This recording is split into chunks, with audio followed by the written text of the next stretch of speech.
Okay, it's December 27th. It's 10 a.m. I'm going to the Shoprite to get a couple things forgot yesterday. And I'm going to stop at the bank and get a couple extra bucks. Out. I can get a couple extra bucks. It's in the high 30s to 40 degrees according to the weather.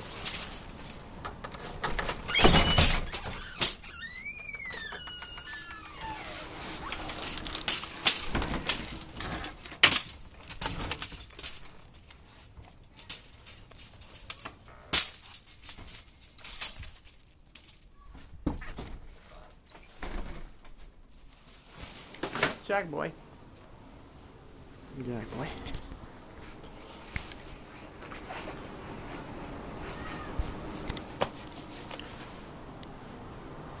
Simon's up there. Down there.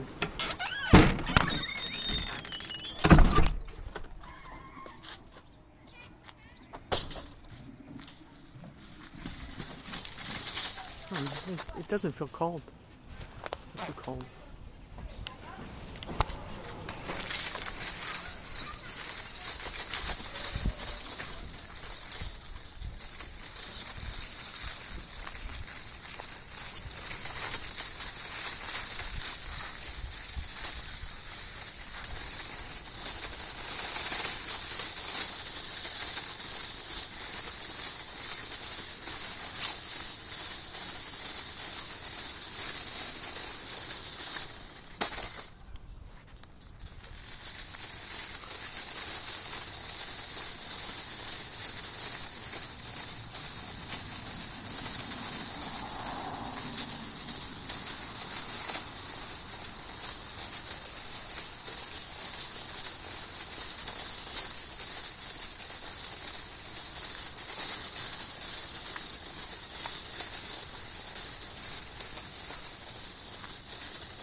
I don't know.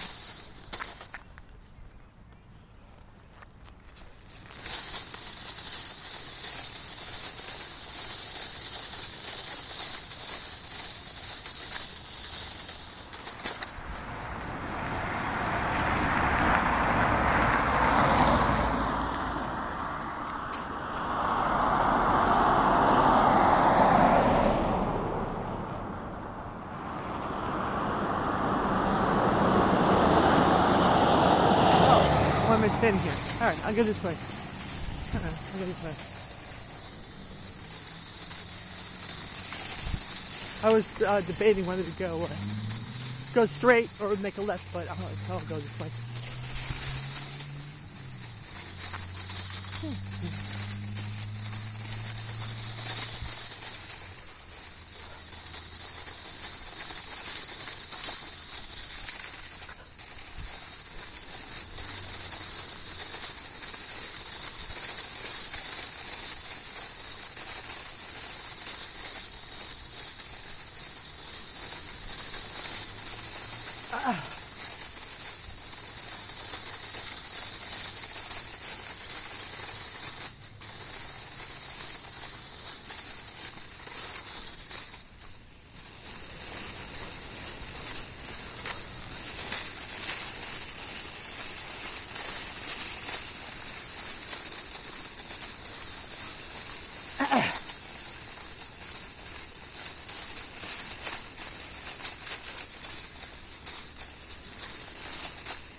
So this is fully charged.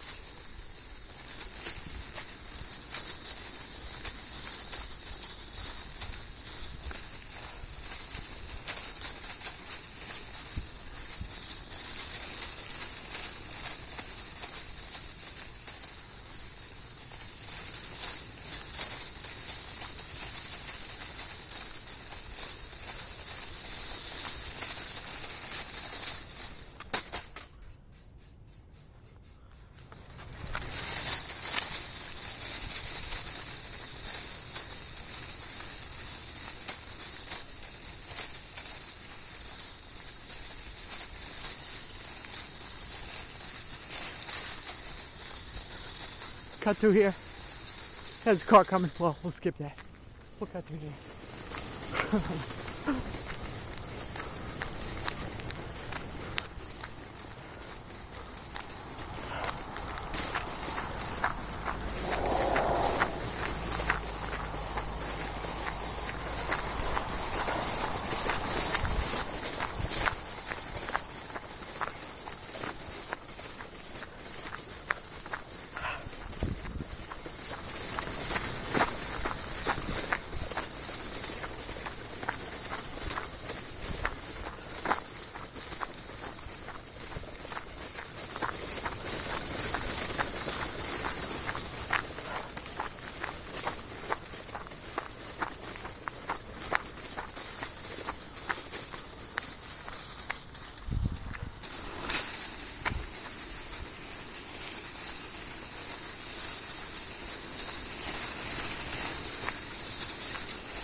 Make sure we get the scenery.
Yeah, we're right by the children present sign, but I think I'll skip filming it. How about that? Since you've seen it before. Right there, okay. Balsam Drive, yeah.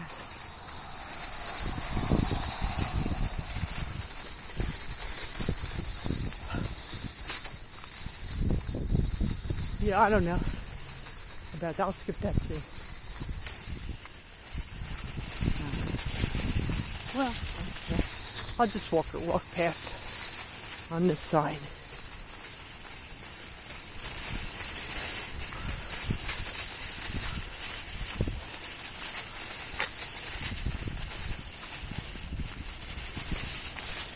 Yeah, here comes some other cars, so I'll go back to the other side.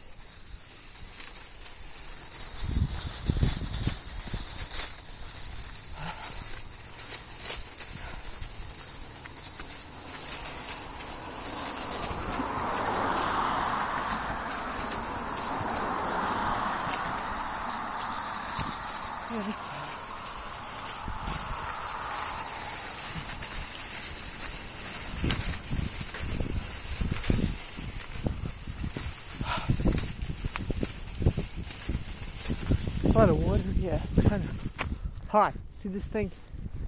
It does sort of like go. I don't know, maybe not today, but maybe tomorrow I'll look into. I'll think about if I can put any wheels back on here. You know, the bigger wheels.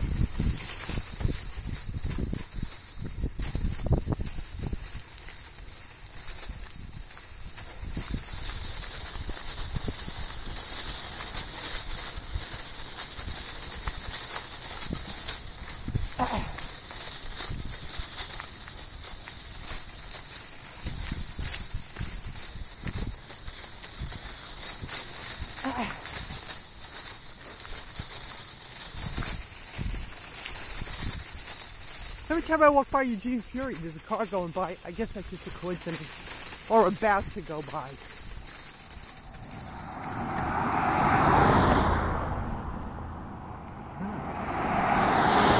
See, this side looks like it's all dried up, which is weird because it was raining a lot. So I don't know. Yeah, I don't want to do a scenery thing, so let's just keep going.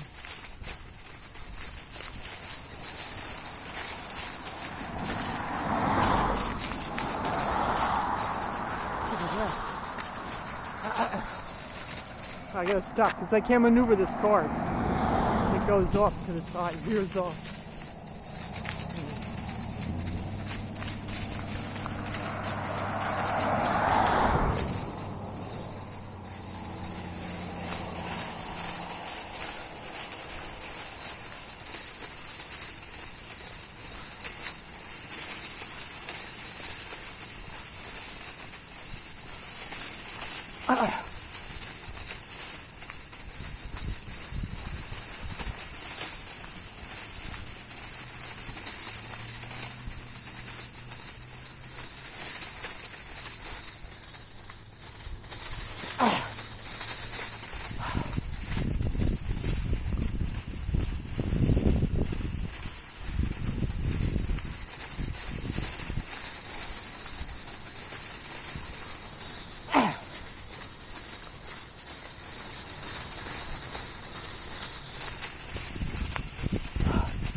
Okay.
look here. It's all like very low.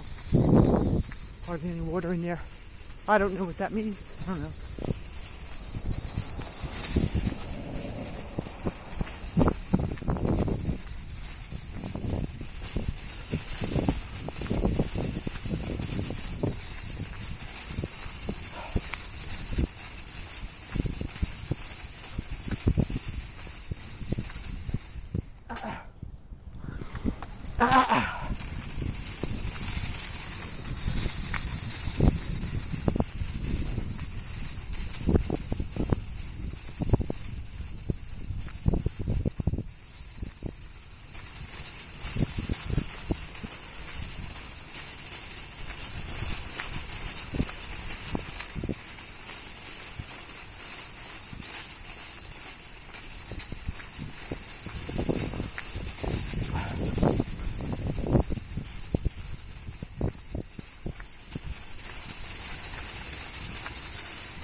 Another car coming the opposite direction.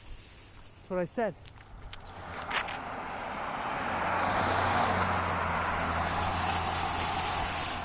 Grand Central Station Branch, Bayville, New Jersey.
Yeah.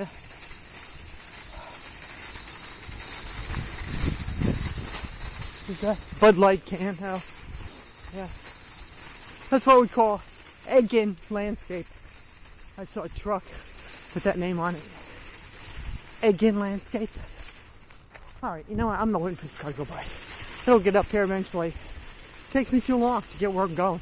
Then I use up all my battery charge.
Okay, another car coming behind me, so I'll wait for it to pass. So I don't have to go around this car.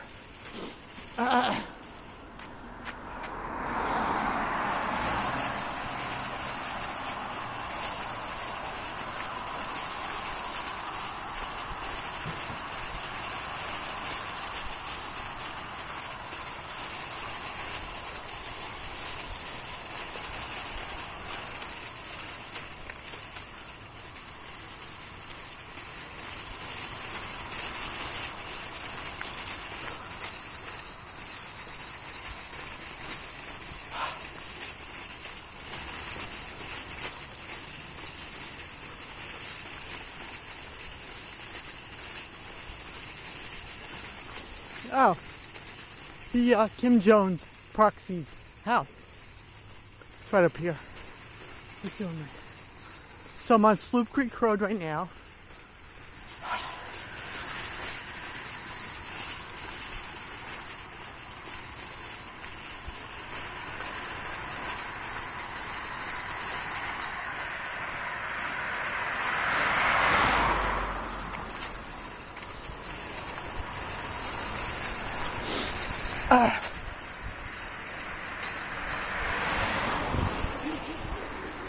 It's this house here, 83 Sloop Creek Road.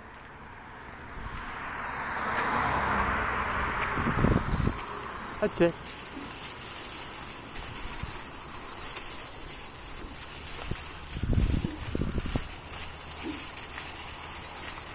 Yeah, there's a house right next to it that looks like it, but that's not it. So why I say that, it's our proxy's house. I was walking up here one time, a blonde woman, a woman with long blonde hair. I think she got out of a white car. I think it was a white car. At that time, it reminded me of my first Mazda I had, which was I don't even remember. They don't make it anymore. RZRX, something with an R. You know how they have weird names? It was a hatchback. R something. And that's the car I had when I lived in Mount Arlington in Seasons Glen condominiums. When I was working in PR Newswire, first in New York, then in Jersey City, and the last playwriting course I took, I was living there at the, I think it was the Dramatists Guild. I think that's the name of it.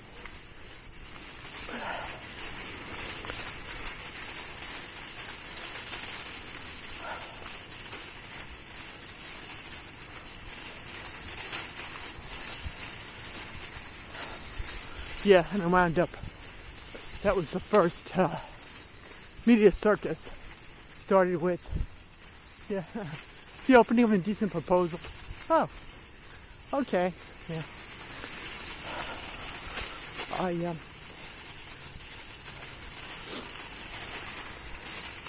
was having these particular situations where I might involuntarily release some liquid stool or something, throwing my underpants in the garbage.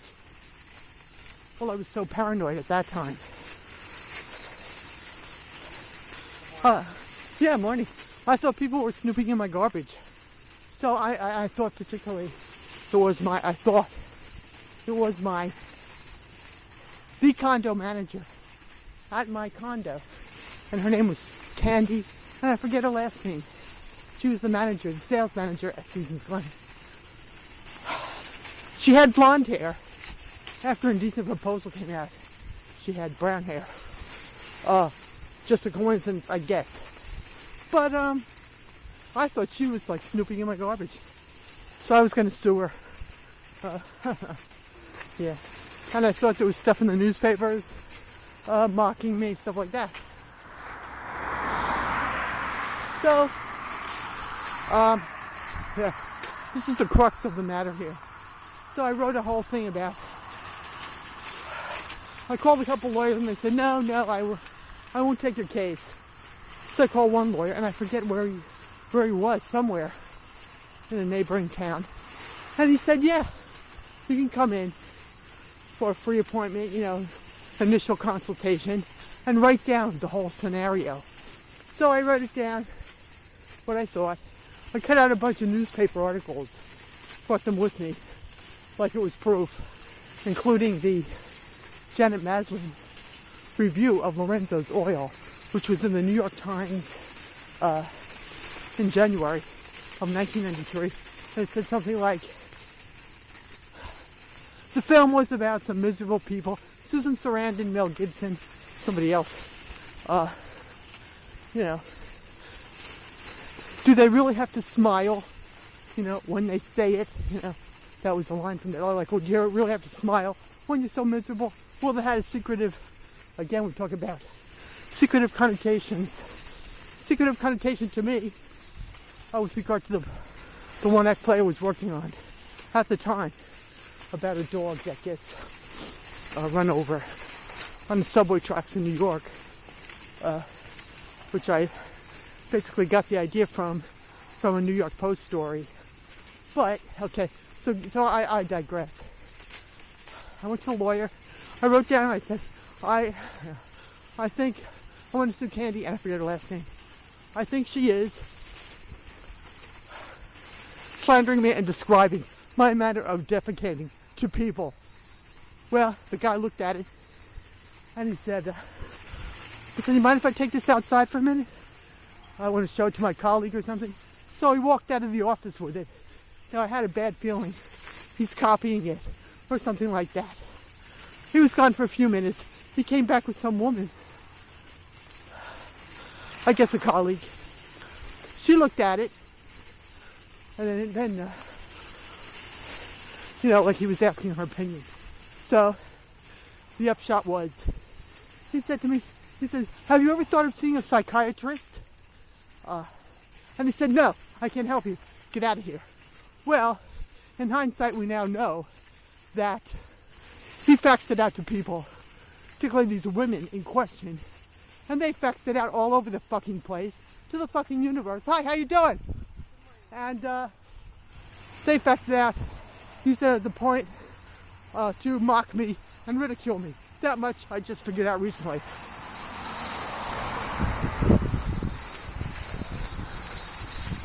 So I figured that much out recently.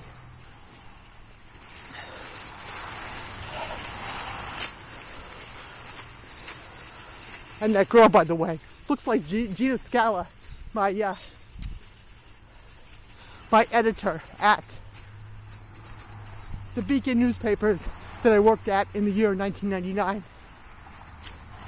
The year of the Columbine shooting and the year JFK Jr. died. 1999. Oh, here's my car. Here's my car proxy. My blue Versa. Parked in the carport parking lot. Yeah, we'll skip the scenery. Just keep going.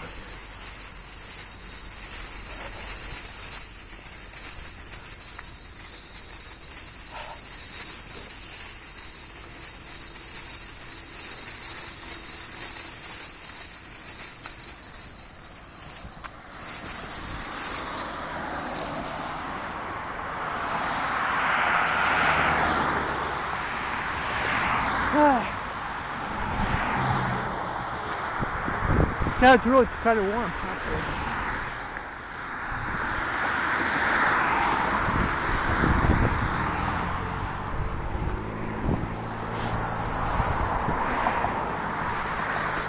So, I hope somebody will like sue the shit out of that guy for me. You know, yeah, whatever.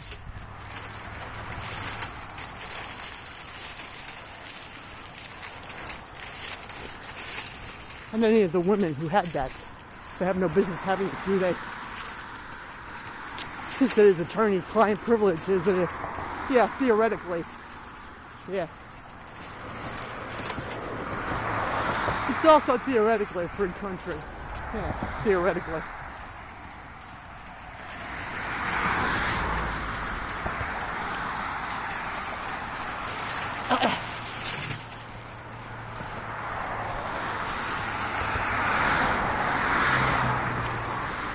Oh, and they also wrote in there that I got the idea and I was naming a bunch of movies.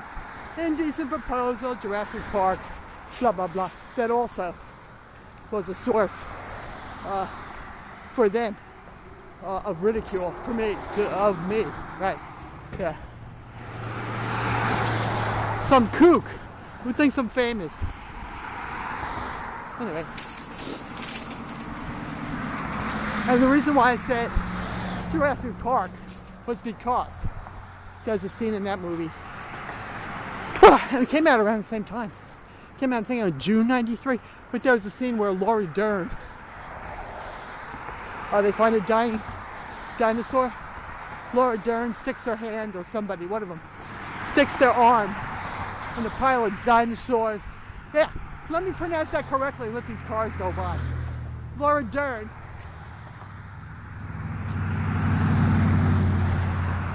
sticks her arm, or one of them do, in a pile of dinosaur shit. A big pile. So that had that connotation for me at that time. At that time, and I was doing the AP headlines, I had a bunch of bars of soap. Why? I don't know why. Like used soap, I'd use it, and then I'd find like a black speck in it or something. So I threw it all in the bottom of my closet. I had a pile of bars of used soap in the bottom of my closet. And when I was doing the AP headlines, I saw something about fisherman's soap. Fisherman's soap. Yeah. Which the AP headlines was just, just briefly. It was a new product of PR Newswire.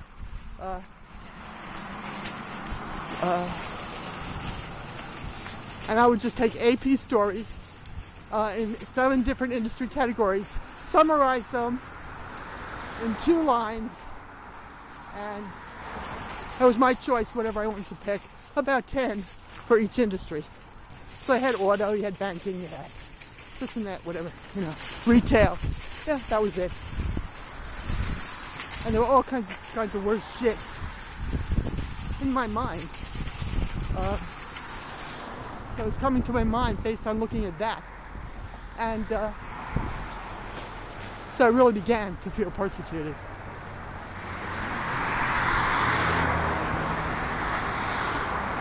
I would take the bus. I wrote some for my dramatist guild course. I even wrote a scene about a female condo manager who's trying to rip off one of the tenants in her condo complex. And the name of the condos in my sketch was Evergreen Condos, So I go to my class in the bus one day, and there's a truck, a big tractor-trailer truck. This is Evergreen. You know what I mean? That's what I mean. It's like a gaslight scenario.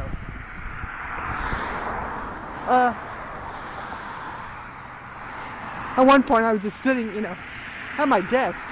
Up here in Roosevelt, I was just crying. Oh, okay.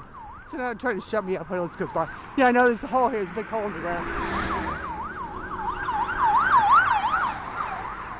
A big hole in the ground here. One time,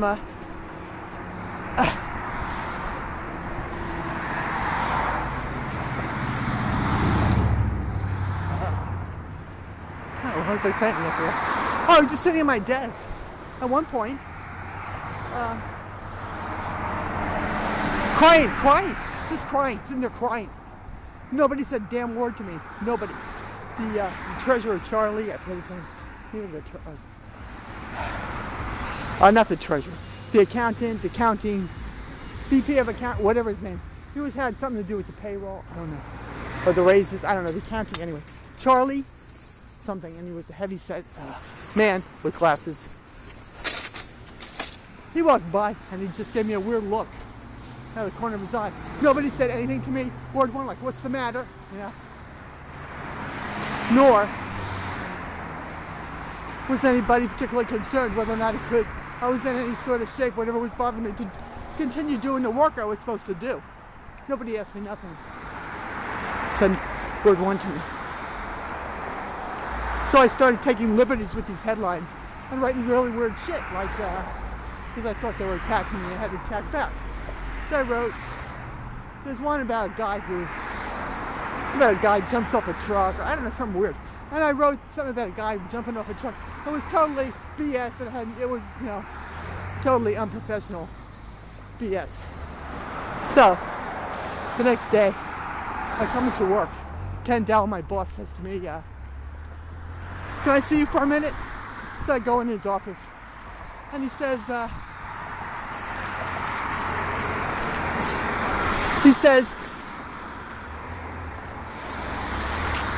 yeah, that girl just erased my mind. And basically the upshot was that,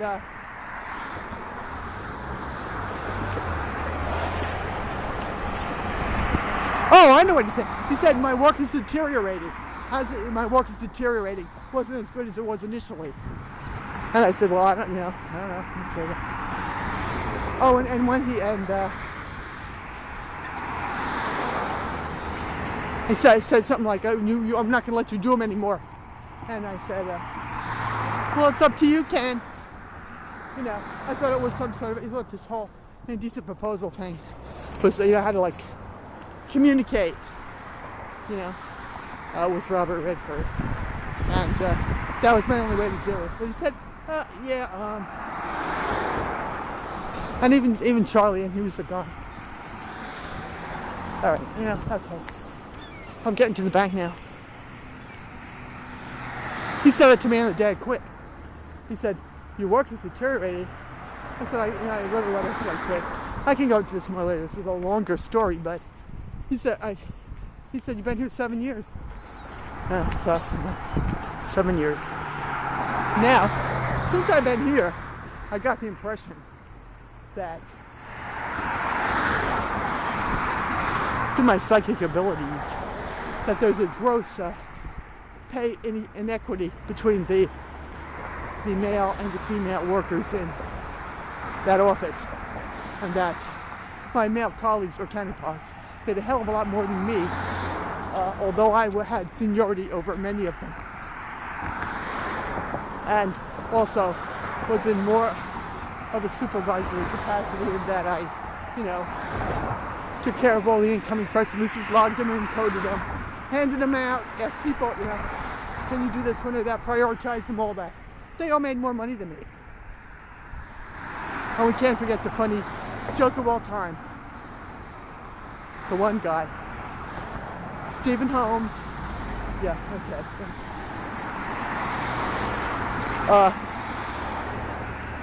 Called up, said he couldn't come into work that day because the cleaner lost his pants.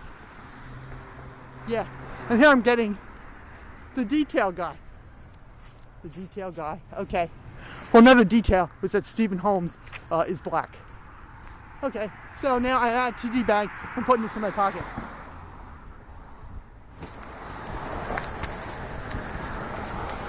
My point being, I was getting the impression Stephen Holmes made more money than me.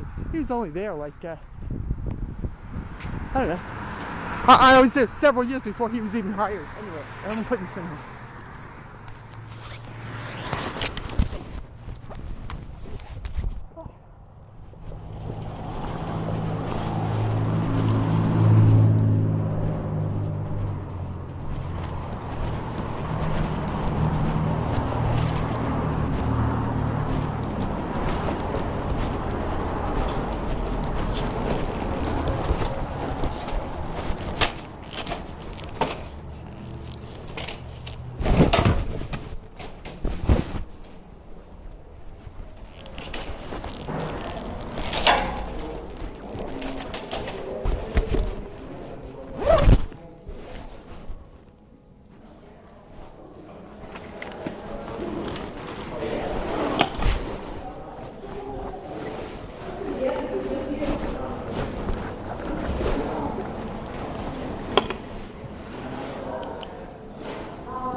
No, thank you. Thank you. No.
Okay, this is still on then, okay.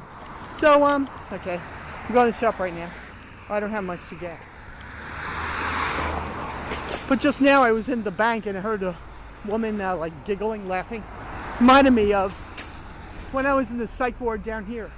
When I lived with my parents. I don't know when it was around. I mean, my parents were alive, 96, I'm not sure exactly. But I was in St. Barnabas Behavioral Health. It's on Route 9. Like around Lakewood area. And so I was in that psych ward. And, oh,